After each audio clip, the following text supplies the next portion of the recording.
हा प्रश्न semiconductor devices या चॅप्टरवर सीईटी 2008 ला विचारलाय.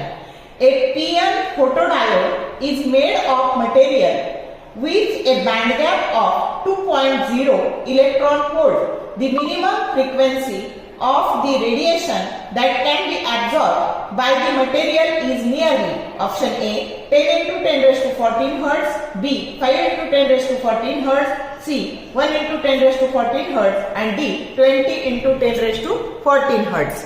तर आता तुम्हाला काय दिले, तर तुम्हाला एनर्जी दिलेली आहे 2 इलेक्ट्रॉन व्होल्ट आणि तुम्हाला फ्रिक्वेन्सी काढायची आहे.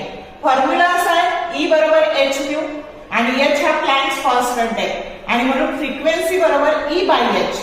पण मग ही 2 इलेक्ट्रॉन व्होल्ट आणि h ची व्हॅल्यू, तर आता ही इलेक्ट्रॉन व्होल्टचे जूल मध्ये कन्वर्ट करायची एनर्जी आणि ती झाली 2 into 1.6 into 10 raised to -19. आता हे इलेक्ट्रॉन व्होल्टची कशात कन्वर्ट झाले, जूल मध्ये कन्वर्ट झाले.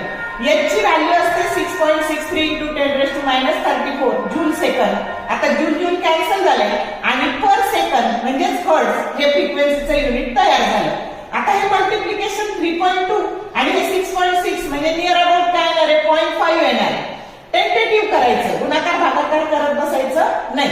0.5 into 10 raised to 15 हे -34 वर गेल्यावर डिनॉमिनेटरचे न्यूमरेटरला गेल्यावर प्लस झाले आणि हा प्लस 15 झाले.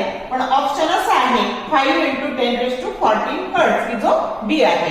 समजलं का? शॉर्ट व्हिडिओ आवडले लाईक करा, शेअर करा, कमेंट करा.